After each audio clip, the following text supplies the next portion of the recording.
Welcome back to another episode of Pokemon Knowledge. On today's episode, we're just going to talk about the hype train that is Pokemon. But more importantly, we're going to talk about what is it going to take to keep the interest in the hobby going, and what is it going to take for the hobby to continue to grow at the same growth rate we've seen in the last little over a year. The growth we have seen has been unprecedented. There's not really a time in the history of Pokemon that you can go back and really compare 2020 to the beginning of 2021 to. Yeah, maybe you can go all the way back to like 1999 and introduction of base set Jungle Fossil, but even that, it doesn't really compare to what we're seeing. So in order for the growth to continue to happen, we need some things to not change. One of the things we need to see stay the same, and as painful it is for me to say it, is we still need to see a lack of supply in the market. In order for the growth that we're seeing to happen, especially in modern. And when I talk about growth, I'm talking more or less in the dollar amounts modern product is bringing in. If you could just go into any Walmart or any Target or any Best Buy or any Party City or any GameStop throughout the country or the world and pick up this product at MSRP, the price for modern would not be what we're seeing. So in order for it to stay the same, we really need the demand to still be there, which means that the supply cannot be there. And trust me, I hate to say that, but just looking at the near term, for a big growth, you still need that demand. And right now, I just don't see Pokemon being able to print to capacity to really meet and, quell the demand that's out there. And also, we need people to stay in the hobby if it's going to continue to grow. And yeah, there's a lot of, I call it poisoning that's going on in the hobby.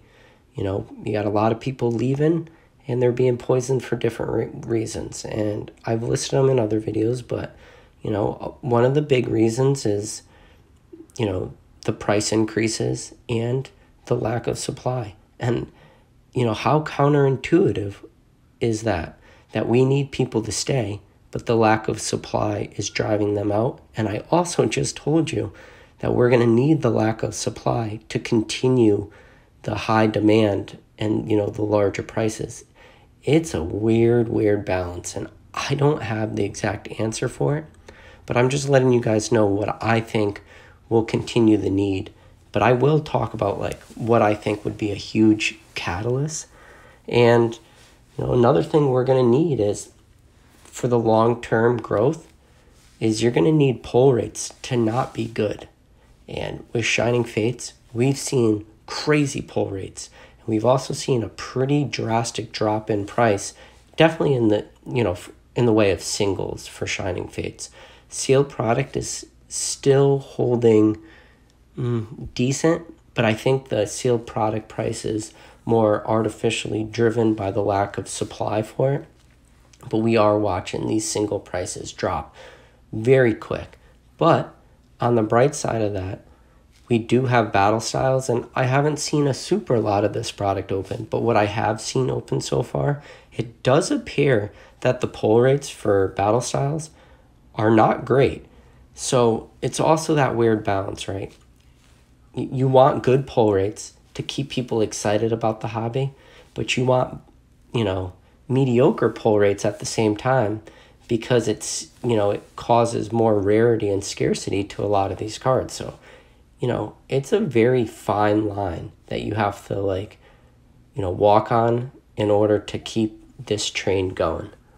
Right now I would say that, excitement, interest, and especially demand is probably at its all-time high, or pretty darn close to it. So you got to ask yourself the question, okay, we have an all-time hype into the hobby, so much interest, so much excitement, and yeah, the demand is crazy. We get that. But now what is it going to take to really propel this hobby to the next level? And there's a few things that, you're really going to need. You got to have new collectors come back, new collectors more than we already have coming into the hobby. You have to have the new sets that do get released. They have to be borderline attainable, but still have the demand there. And I know, it's a head scratcher to try to say this kind of stuff. But you need the demand that's there to only be met in a little bit and still have like people want these cards. And that's why hopefully you guys are going to be successful, with all your pre-orders and stuff. But that's the only way I could really imagine it in my head to really, propel the hobby. But the most important thing I said there was you need new people to come into the hobby. And that's probably the hardest to really put your finger on. Like, how can you get new collectors? And you wouldn't just need a few new collectors to come into the hobby. You would need a gigantic flood of new people to come into the hobby. And when I say a gigantic flood, my reasoning is because we are at such a high, in order to duplicate the run-up we have currently seen in Pokemon, in order to duplicate that, you need so many more people to flood into the hobby. And it's going to have this weird, everybody's going to be bumping heads. Product is going to be crazy hard to find. But like I said, to get prices from where they are now and just bring them to a crazy level, that's what you're going to need. But the problem is, okay, where are these new collectors going to come from? And I don't have a perfect answer for that. I think it would take a Logan Paul type influence, because we did see, the amount of people that came in from Logan Paul. And trust me, Logan Paul's, I don't want to give him too much credit for how many people came into the hobby. I don't think it was all him, right? It was a perfect storm of just timing. And I've said in other videos before, we were going through a pandemic. People were at home. People were spending less money because nobody was going out. Some people lost their jobs, but some people kept their jobs. Pokemon, you were able to collect at home. Everybody was in quarantine. It was a safe hobby to do. And, the little bit of influence that YouTubers had and all this stuff. All these things came to be huge catalysts in the long term. But with that said, Logan Paul has 22 million subscribers. So he has a decent reach. But in order to really propel the hobby, you would need somebody like him, but who has way more subscribers. But then not only would they have to have way more subscribers and a larger reach, they would have to have a different reach, because you couldn't just go after all of Logan Paul's listeners. So I don't really know what type of person that would be, or what they would have to do to grow that hype. Logan Paul went after Shadowless first edition base set. Yeah, that was an easy one to go after. If you want to go after, the hype and everything, you go after the set that is the most nostalgic set, has some of the biggest hitters in it. And, when you look at the set as a whole, especially with all the hollows and pretty much, and all the, first appearances of Gen 1 starters, and you just go through the list of what base set is. We all know what base set is. But when you go through it, it's an easy set to tackle. If you're going to do a live box break and, get people to watch. The problem with, somebody to try to repeat that wouldn't have the same effect. Whoever would come in and try to repeat that Logan Paul first box break wouldn't be able to do base set first edition Shadowless, because it's already been done. They would have to do a different set and still bring in whatever followers they have and make it interesting. And I think that would be, one of the hardest things to do. So I thought about it and I said, how would you be able to duplicate that box break if you were a, huge influencer? What route would you have to go to gain the interest and gain the excitement without going after first edition Shadowless base set. And I really thought about it. And there's only one set. Well, there's two sets that really came to mind right off the bat. And it would be because if you were going to open a set, you would have to have a story behind it.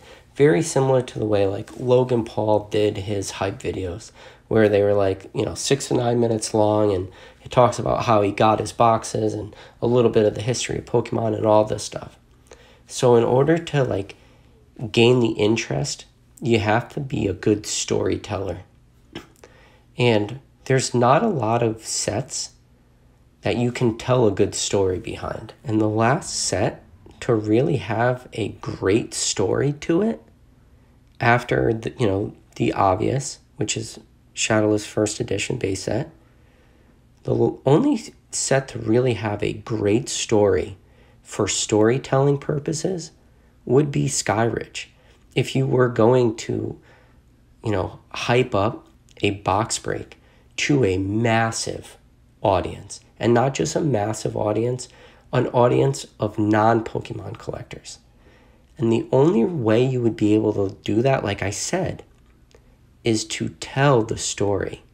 Because Skyridge is a story. It's a great story. It was a set that was released in May 2003. The Pokemon hype that everyone grew up with in 1999 and the very early 2000, maybe 2001, the hype had died down. Wizard of the Coast, who had printed Pokemon, it was the last set they were ever going to print of theirs. It still had a lot of memorable cards in it. If you were going to do a large box break like that, you would still need the Charizard chase card, and it has the Crystal Charizard. And, you can tell the story that this was the last set Wizards of the Coast came out. It was May 12th, 2003 it was released. EX Ruby and Sapphire came out June 18th, 2003. So it was only about a month that set was released. It's a good story because Skyridge has two things going for it. And I've said it before.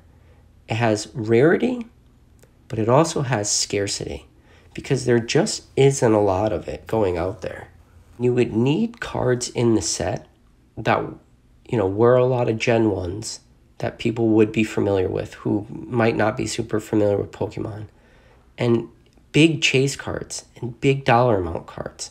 Think about the Celebi. Not just Celebi, all the crystals in that set. You have Celebi, which huge fan favorite.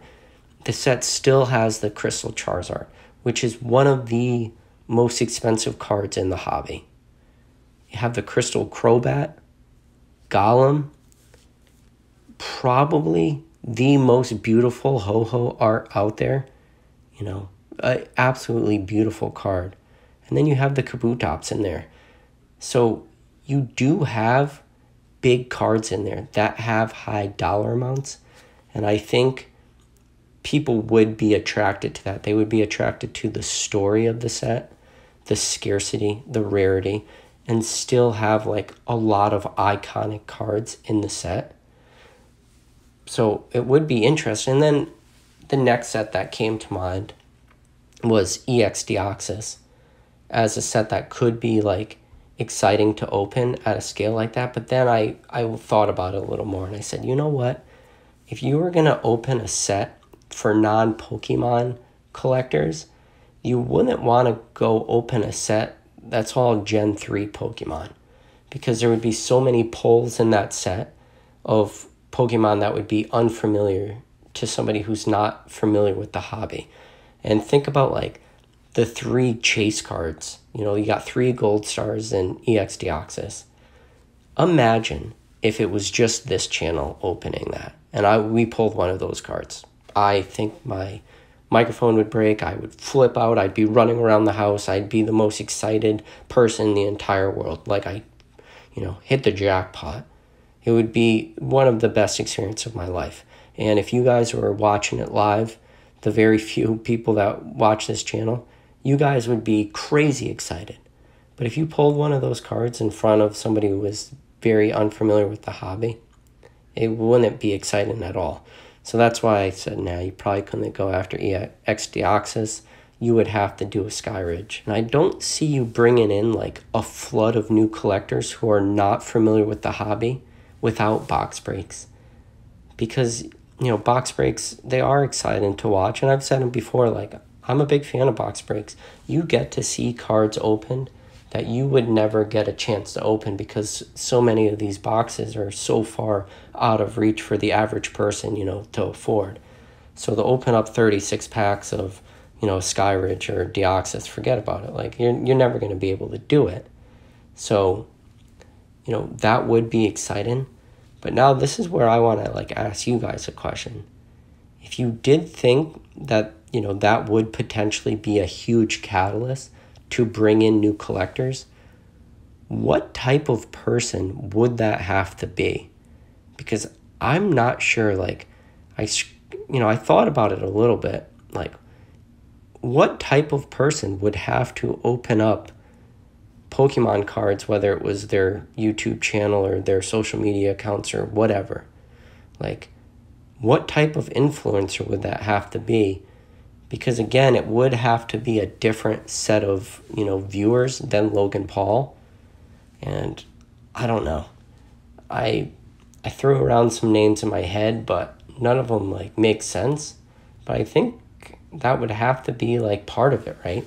They wouldn't be able to make sense. And the reason, you know, why I think, again, it would have to be like a Skyridge type set is because you would have to tell the story again with that rarity and scarcity. And you look at just like the population report for PSA. Yeah, it is hard to look at the population report for base set because you got to look at first edition, shadowless, and unlimited cards. So it's, you know, more or less like a big jumble of different cards. But you look at how many cards are graded for base set. It's a crazy amount of cards. You're talking 225,000 cards almost. And then out of that 225 cards, 52,000 of them are PSA 10s. That is a huge population of PSA 10s. So it doesn't really have like that rarity and scarcity. And then you compare it to a Skyridge, which has 20,000 total graded PSA 10s. And, you know, a little over 8,500 of those, or I'm sorry, 20,000 cards in total graded and 8,500 of those in PSA 10. So, like, it's just so different, right? I mean, the scarcity and rarity of a product. Okay, now, so let's just assume you don't get this magical influencer or some person that has the ability to, like, drive in a huge amount of new collectors. So what do you have to do to then just, you know, have the amount of new people coming into the hobby that you currently have, not getting rid of, you know, your current enthusiasts and continuing to grow the hobby? And you're going to have to meet, you know, the supply, like I said, to the people that are currently looking for product. You still have to keep that scarcity.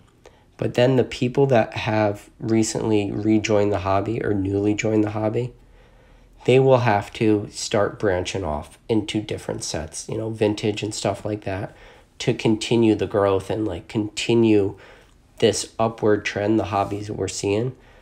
And, you know, it might be tough. I'm not sure if that's what we'll be able to see or not. But let me know down in the comments, like, what do you guys think it would take? Because, you know, this is just a conversation I'm having, like a hypothetical. One, how do you keep the train going?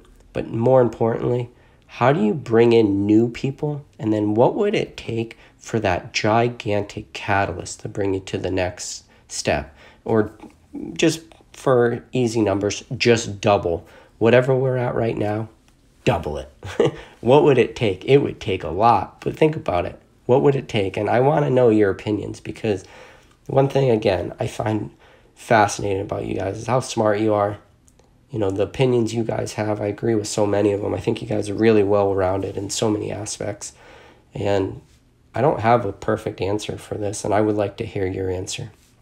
But other than that, hey, if you're new to this channel and you've made it this far in the video, go down, hit that subscribe button. It helps me out a lot. And if you made it this far, hit that like button, because with the YouTube algorithm, bumps this video up, makes this content available to a ton of other people. But other than that, guys, I'll catch you on the next video.